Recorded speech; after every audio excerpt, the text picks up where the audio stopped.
Hello, everyone, and welcome back to the Showing Up to Your Life podcast and YouTube channel. My name is Art Burns. It's Monday morning, and I am really excited to be here with you today to talk about some really important topics about mindfulness and about heartfulness and about how these wonderful practices can make such a difference in our lives, and not just for ourselves, right? But it does start with ourselves, of course, but it also impacts everyone who with whom we come into contact every single day. And this point is really, really important, like urgent that you understand this point, right? That as we're doing the work that we're doing, right, like we talked about last week, getting in touch or understanding, bringing the shadow of our consciousness or our unconsciousness, bringing the unconscious into the conscious, right, bringing the shadow into the light, right. And when we do that, we get in touch with our inner, our inner nature and our true authentic self, right.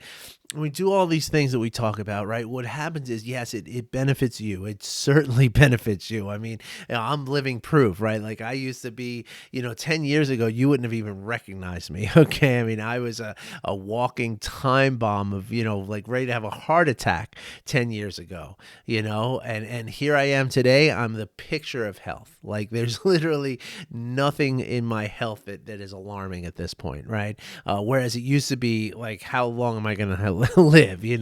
Like that's the level of difference that this work can make, right? Not just in the physical health, of course, it's also the emotional health, the ability to sleep, the ability to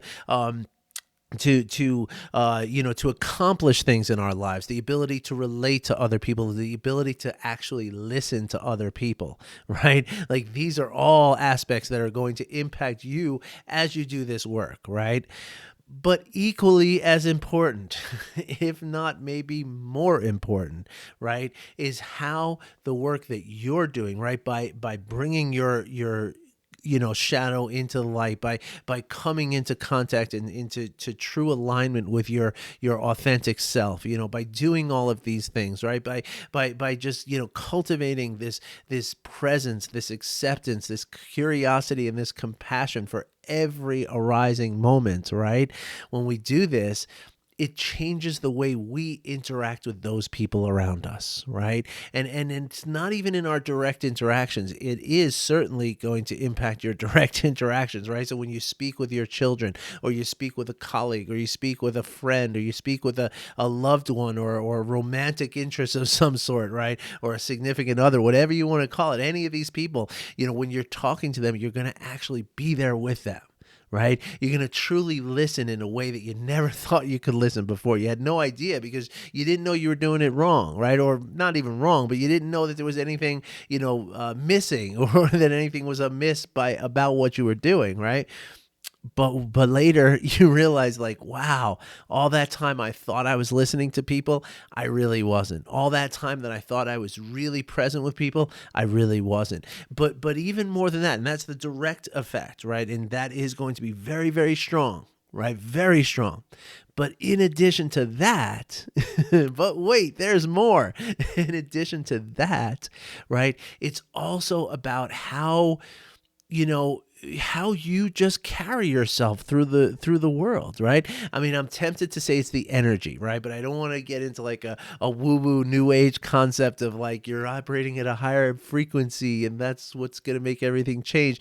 There's some validity to that, of course, I think, maybe, right? But really what I'm talking about when I say energy, it's that, how do you respond to things, right? Like when, when the carton of milk falls off the counter, right? Are you the person who goes and runs over to cause all kinds of further stress around this thing that happened? Or are you the kind of person who takes a deep breath and says, the milk is already on the floor, freaking out about it is not going to do anything to help the situation. And so if I can just absorb this in a calm and sort of balanced way, then there's no need for the emotional reactivity that's involved, right? So if you're that latter person, right, not, instead of the person who loses their mind over the whatever spilled or whatever happened, but instead approach it with a sense of again presence, acceptance, compassion, and curiosity. well, then you become someone who is, attractive, right? And I don't mean attractive in the sense like you can get better looking. Ironically, you will get better looking, and that's really interesting too. We'll talk about that another time. I'm going to make a note of that. Um, but it's not that kind of attractiveness that I'm talking about. I'm talking about the attractiveness again of the energy, right? Like you are going to be the person who people want to spend time with, right? You're going to be the person who people want to be around. And it's not just about I say that as though you're trying to make friends and influence people, right? Wasn't that a Tony Robbins book? Um, that's not the point, right? The point is that you're going to be this sort of, this entity in the world that feels safe, that feels calm, that feels somebody that I would follow, right?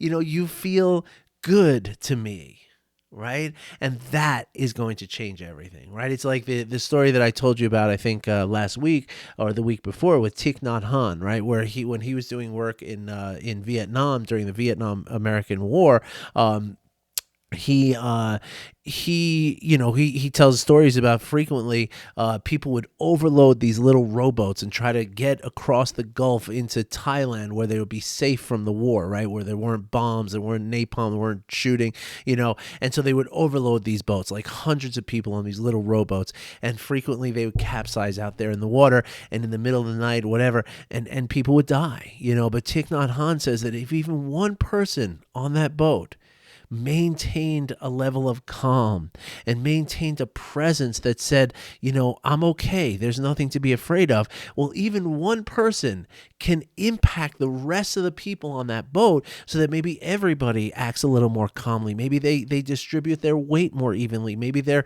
more careful about what they're doing. They're not operating from this place of fear and panic, but instead operating from a place of love for one another, right?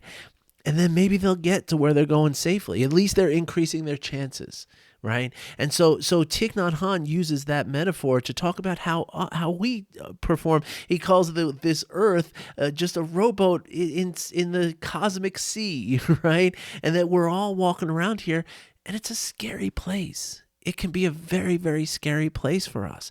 But if just a few of us, right, if just you are able to smile and to kind of, again, like, project that energy of acceptance, of presence, of compassion and curiosity, well, then maybe we can impact those around us in a positive way. And so that's what I'm talking about in terms of how the practice that you do is not just for you, it's for everyone with whom you come into contact. And I'll remind you that one of the core aspects, one of the four constituents of well-being is generosity. And so as you cultivate this ability to be present, to be accepting, to be compassionate, and to be curious, and as you gain, patience and altruism and kindness through these practices, right? Well, then you are doing something for everyone else, right? Like so every time you sit down to practice, it is an act of generosity. We don't necessarily see it that way because we see what we're doing for ourselves, right? We see like, okay, I'm going to become a better father, a better husband, a better lover, a better, hockey player, whatever it is I'm doing this work to become better at. That's what we're usually focused on. And so I wanted to bring attention to you, or bring your attention to the fact that it's not just you, right? That actually you are positively impacting so many people around you. And so don't just do this work for yourself, do it for the benefit of all of those people as well, right? And that's a big deal, and it's important, right? And so today what I wanted to talk about was a lot of times when we talk about mindfulness, like I just got off of a call with a client a little while ago, and my approach to teaching mindfulness is to really, immerse you in practices, right? And the idea is that if I, it's almost like throwing the spaghetti at the wall and seeing what sticks, right? Almost, not quite, but it's kind of like that, right? So if I give you, say, 4 or 5 different practices to do, and let's say you really gravitate towards 2 of them, that's fine. You don't have to do all 5. I'm giving you 5 practices so you can see all the different ways in which you can practice, right? But pick 1 or 2 or 3 that work really well for you and focus on those. And a lot of times when, even if I'm not approaching with all these different practices, a lot of times, when people approach this work of mindfulness, the concept that people have is that it's going to be hard, right? And that's because most of the things that we do in life are hard. It's also because the people who come to me are struggling with things like stress and anxiety and anger and maybe depression and all kinds of things that make life very difficult, right? Like these alone, like when you're in stress, right? You're operating you're not operating from a place of love. You're operating from a place of fear. And as you operate from a place of fear, it seems like everything that's going on is out to get you, right? And so life feels like this survival thing that we have to go through, right? And this happens with people with anger issues too, which is something I'm going to be talking about quite a bit in the next couple of weeks as I gear towards this new program that I'm launching in a couple of weeks. But the idea though is that it feels hard because we're making it hard, right? When we're all wrapped up in that stress or the anger or anxiety or any number of different sort of maladies that can happen in the mind, what we're doing is we're making it harder. We really are. And that's what stress is, right? It's your body's working so hard. Anger is the same way. Anger is really just an expression of stress in a way, which I'm going to explain to you at some point. But the fact of the matter is that you're literally making your body work harder, right? It's like you're instead of just rolling down the street in a car nice and easy and letting the car kind of idle and purr, you're just pedal to the metal all the time. That's what it's like being in stress and being in chronic anger like that. That's exactly what it's like. And when we're doing that, right, it just feels like it's just so hard. And so that, so I mean anything that we do that's new always seems kind of hard, right? And that's natural. And it is hard, right? Because you're doing something new. It's not that easy, right? But we tend to overcomplicate things because they feel hard. We feel like the more complicated I make it, the more, advantageous the work's going to be. It's kind of like what I talked about the other day with worrying and anger, right? Like we worry because we feel as though, well, if there's nothing I can do about this problem, at least I can sit here and worry, right? At least I'm doing something productive, right? Well, of course, as I talked about the other day, that's not really productive. All it's doing is causing pain and it's feeling exhausting.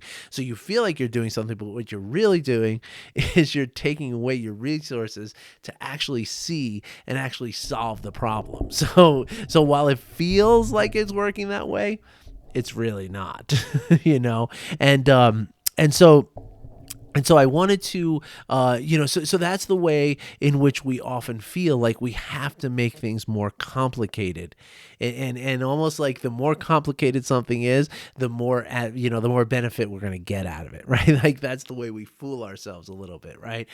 But nothing could be further from the truth. Right. And it's actually most of the things, and certainly with this practice, most of the really impactful things in our lives, the more simple, the better. Right? Like even going to the gym, right? Like you don't have to think about all that, you just got to show up to the gym and just get your heart rate up, right? Like that's really, and then just lift weight with certain muscles, like that's really what going to the gym is all about, right? But we get these senses like, okay, I got to work on legs this day. I got to work on arms this day, my back this day. I got to, I got to do it right. I got to do it in a certain way or else it's just not going to be right. Most personal trainers would tell you you're overthinking it, right? And the same thing happens with meditation practices and mindfulness practices, right? That ultimately it's the most simple thing that you're ever gonna do, right? Like this work is super simple. it's like deceptively simple, right? And that's, again, that's the deception, that's the delusion that we have, is that we feel that it can't possibly be impactful if it's this simple, right? But it really is. And really, the base bottom line of all of it, everything that we do in this practice, right? As you've heard me say here before, it's all about awareness, right? It's about cultivating a deep level of awareness so that we can see our own suffering, right? We can see, when we can see our suffering itself, then we can trace back where the suffering is coming from. And when we can trace back where the suffering is coming from, and we realize that it's in some form of either clinging or aversion, right? Or the delusion that creates the clinging or the aversion, but that right there is where it all is, right? And so it feels like it should be as easy as just giving you like a sentence like, hey, don't, don't cling, don't push away, and try to see things for what they really are. That's really what we're doing here, right? But of course, it's not that easy, right? Because we have all of this stuff that we have to work through first, right? But essentially, at the end of the day, that's really all we're doing is cultivating awareness, right? And that's something that we don't do naturally, right? And that's the thing, is that we don't focus on awareness. We focus on accomplishments. We focus on, getting someplace very quickly. We focus on, buying the right clothes and the right cars and the right foods and the right living in the right place and all this stuff, and putting up pictures on Facebook and Instagram so that we look like we're living our best life, right? Like, that's what we feel is the important thing in our lives, right? And that's, unfortunately, that's where stress lives, and a lot of that stuff, right? And so really, again, the concept then of mindfulness, and where mindfulness really resides is in the awareness, right? And not just the awareness of well, let me put it this way. When we deepen our awareness like that, we can see, then wait a second, what am I doing here? I'm just living so that I can put these pictures on Facebook. Why don't I actually enjoy what I'm doing?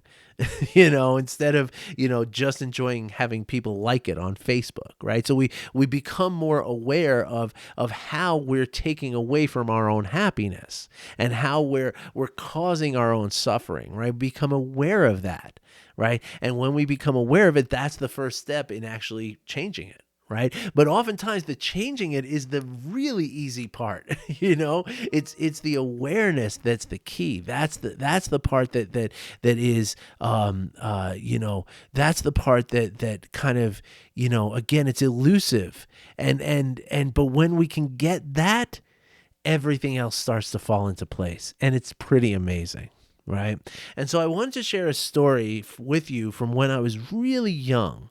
And I thought that this might help to illustrate something about awareness, right? Because awareness is, it's one thing for me to be aware of, okay, I've got this sensation in my body. This correlates with the emotion of anger, and the emotion of anger is something that always gives me a hard time and always results in me lashing out at someone. So now that I feel this feeling associated with the emotion of anger, now I can inquire as to what thoughts I'm having that are causing this all to come about. And now, once I've identified it, I can simply let it go, right? I can just let it go, and I don't have to engage in it, right? So that's where the functional sort of remedy of all of it is very much simpler, or more simple than the actual awareness itself. The awareness is the difficult thing to cultivate, right?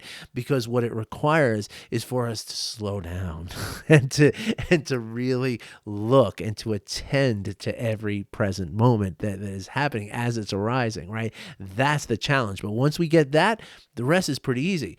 But again, it's one thing to be aware of just what's going on. Same thing as being aware of what's happening around me, right? Like if I hear a noise, like being aware of, okay, I'm here, I'm in this place right now. I can sense myself in this space and time, right? That's one part of awareness. The other part of awareness, which is perhaps even more impactful and maybe more important, is what we call meta awareness, right? Awareness of awareness, right? Now that is when you're cooking with gas, right? And awareness of awareness is just basically knowing where your attention is at any given moment, right? That's essentially what we're talking about when we say meta awareness, right? It's knowing, it's having a concept of at moment to moment, again, at any given time, knowing where your attention is, right? And that sounds like a pretty simple thing, and it should be a very simple thing, and in its concept, it is simple. But by no means is it something that's easy, and by no means is it something that necessarily comes naturally to most of us, right? In fact, it's quite the opposite. Most of the time, how many times have you driven somewhere, right? And you pull into your driveway or you pull into the parking lot of where you're going, and you sit there and you say, I have no idea how I just got here. I have no idea the route I took. I have no idea how many stoplights. I have no idea who I passed, what I did. I just showed up here, right? How many times have you been reading a book and you realize that, wait a minute, I really don't know what happened in the last 3 pages. I got to go back. How many times are you watching TV and you say, wait a second, what did they just say? Right? How many times does that happen? It probably happens all the time. It probably happens maybe more often than it doesn't happen, right? And that's not your fault. It's not your fault. It's just the way that your mind has been trained. Not intentionally, of course. Nobody would intentionally do that to themselves, I think. Maybe some people would, but most people would not intentionally train their mind to be lacking awareness. That doesn't seem very advantageous to anyone, right? But yet we do it, right? We train ourselves that way, and we do it with, like at one point, in some research I was doing a few years ago on these kind of topics, I came across the notion that some a blogger had put out there, where he said attention slavery. And I was like, ooh, yeah, that is a real thing right now, because that's how it feels, right? We have so many different things that are trying to get our attention, right? We have our cell phones, we have our computers, we have our televisions, we have our radios, we have, there's commercials on the radio in the car, there's pop-up ads on our computers, there's skywriters in the, planes with banners hanging off of them. There's outdoor television, outdoor billboards, things on the sides of buses, things in bus stops, things on benches, where you're just supposed to sit. There's an advertising on there as well, and there's so many of these things. There's a 24-hour news cycle. There's, and especially if you're a parent, you also have as many kids as you have that many voices tugging at you and, pulling on your sleeve and saying, hey dad, hey dad, hey dad, hey dad, right? In the midst of all of this, right? And so it gets to be pretty it gets to be pretty hectic and pretty overwhelming, right? And so it's no wonder that all of our attention being, sort of hijacked in this way so often and so consistently, it seems no wonder that we might have a hard time knowing exactly what we're paying attention to, right? And it's not by mistake, right? It's not by mistake, and it's not your fault. Right now, Dr. Dan Siegel, talks about he has this really wonderful practice called the Wheel of Awareness, right, which is really focused on the concept that that the awareness that we have is really broad, or potentially very broad. But again, what we wind up doing is we wind up closing ourselves down. So we're looking at sort of this tunnel vision of what's happening in the world around us, right? We're just spotlighting it, and we're not really paying attention to all this. And so Dr. Siegel, pardon me, has this great metaphor that he uses of picture your awareness is an espresso cup filled with water. Right? Just a little tiny coffee cup filled with water, right? And let's say you take a tablespoon of salt, right? And you dump that tablespoon into that little cup of water. That water is going to be pretty undrinkable, right? It's going to be salt water, just like if you took a sip out of the ocean, which we all know we're not supposed to do, right? It doesn't help us to drink salt water. It actually makes us need more water, right? And so of course it's going to be very unpleasant, right? It's going to cause you to suffer, right? Because it's going to be like, ew, that's all salty, that water, right? So now let's say this. Let's say instead of an espresso cup, we enlarge that vessel to be, say, a gallon jug. right? Or let's say a 2-gallon jug, whatever you want to talk about, bathtub, whatever, right? And so it's the same water, right? Just more of it. Right. And then when we take that same tablespoon of salt and we dump it into a gallon or 2 gallons or a bathtub full of water, and now we take a sip, we hardly even notice the salt, right? It doesn't bother us so much. It does not cause us to suffer because we're aware of everything else, right? That's how awareness works. And so, and in the Wheel of Awareness practice, it's a guided meditation that Dr. Siegel does. That in the end, what he does is so the rim of the Wheel of Awareness are all the different things that you can right, but the hub in the very center of the wheel is just pure awareness, just anything that you can possibly be aware of. Right. And at one point, what he does, he uses like the spokes of the wheel, say, okay, now we're going to move the spoke over to this area and look at that part of the wheel. But then eventually he takes the spoke and he says, bend it around back into the awareness so that you can truly just dwell in this place of awareness of your awareness. Right. And so here's this little story that I wanted to tell you to just illustrate how elusive this meta awareness can be. Right. When I was really young, like 4 or 5 years old, maybe 6 or 7, something like that. We were watching on TV back then, you didn't have, Netflix or anything like that, and they were running on like Channel 5 or whatever. They were running the movie called The Sting, which is an old Redford and Newman movie. Fun movie, great movie. Go check it out, of course. I mean, it's, those guys made amazing movies. So this was one of them, right? But the thing, and it's all about card cheating and stuff like that, right? And in the end, they set up this very elaborate, sort of con job, right? To win, to cheat on this thing and take the money and stuff like that, right? And the plot is not that important, but what I wanted to bring up to you is that during when I was watching the movie with my mother, she's sitting on the chair, I'm sitting on the floor watching this movie, and at some point, like in that just before that last scene where all that stuff goes on, my mother said, "Now, Art, really pay attention now. Make sure you're paying attention now, because it's gonna get this is the important part. If you're gonna get this movie, pay attention now." That kind of thing. And so I'm sitting there and I'm like, but haven't I been paying attention? Like, this is all in my mind, right? And I'm like, but haven't I been paying attention? I thought I was paying attention. I guess I wasn't paying attention. Now I have to pay attention. How do I pay attention? And I'm trying to, I'm following along, and I'm sitting there and I'm thinking like, okay, am I paying attention now? Well, how can I be paying attention if I'm thinking about what I'm paying attention? And so I must be missing it. Oh no, I'm getting it all wrong. Now my mom's going to be angry with me. What's going on? How do I do? What do I do? and I'll never forget. Like, that's literally how I ended that movie. And I mean, I could watch it now and I'm sure I could pick up on it and figure it out and stuff. But I was not able to either pay attention to the movie nor to know if I was paying attention to the movie. That's the key that I'm trying to tell you. That is meta awareness. Right? That is awareness of awareness. And that is something that I just had none of, right? Of course, I was 5 years old or whatever it is, right?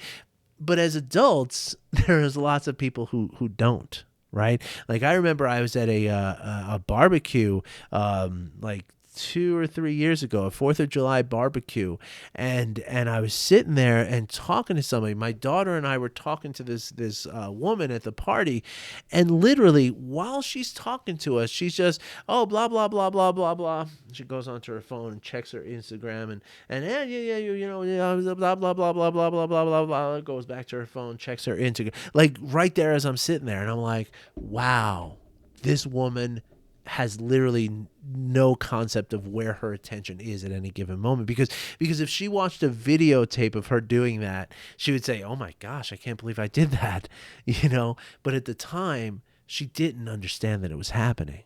She didn't realize it was happening. Again, not her fault. It didn't make me angry at her. It didn't make me hurt because she wasn't paying attention to me. But what it made me feel was, gosh, I wish I could work with this woman to show her, to teach her some practices with which she can cultivate meta awareness. right? So where is meta awareness going to be helpful for you, right? Well, like I just said, while we're driving so many times, we pull into some place and it's like no idea how we got there, right?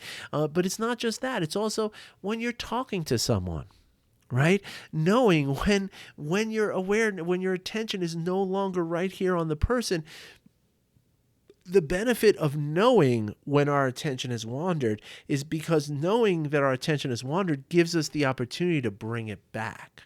And the more often we do that, the more often we create the skill of holding our attention, which is also one of the four main key components of your well-being is attention, right? Not only being able to pay attention, but knowing when your attention has wandered. That's a key aspect to your well-being. That is meta awareness, right? And so it's not just in any one part of our life, but actually in every part of our life that meta awareness is going to benefit us, right? Knowing when we're actually listening to a person that we're talking to, or knowing when our mind has wandered and knowing it soon enough that we can bring it back so we don't miss anything, right? Knowing when you're not really paying attention to what you're watching on television or reading in your book, knowing being really present with the driving, because the problem is that when our attention wanders, almost always it's going to wander to someplace that's not happy, right? It's going to wander to either a neutral or a negative aspect of our lives. And when it goes to those places, we're going to start inviting stress into our bodies, right? So it's really a functional thing here that we're talking about, a very highly functional thing, right? Because when we're driving our car and we're not paying attention to where we are, we're thinking about the bills, or we're thinking about the work, or we're thinking about the social engagements or the health problems that we might have, or whatever. And that's when we're getting ourselves into this place of stress where we don't even know what the heck is going on, quite frankly. Right. And so the idea is to cultivate this level of awareness so that we know when our minds are wandering. And once we know our mind is wandering, we can easily bring it back. All right, folks, I hope that was helpful for you today. I hope you understand everything. If you have any questions about this is a really important topic. So please, if you have any questions about it, please, please, please, please let me know, okay? Because I'm here to answer whatever questions you have. All right, I'm going to leave a link in the description, as always, to book a call with me if you like. Again, you can talk about this, or you can talk about anything you want to talk about. Okay, it's all good. So let me know. Otherwise, I'll be back again tomorrow with some great more information. And yeah, if you want to know specifically about this course that I have coming in 2 weeks, still haven't announced it to the public outside of our tribe here. So if you're interested and you want me to hold a spot for you, or you want to learn more, so that you can hold a spot, use the link below to book a call with me, okay? And I'll talk to you then. We'll figure it all out with you, okay? All right, everybody. Thanks for watching. Thanks for listening. I wish you well. Take care.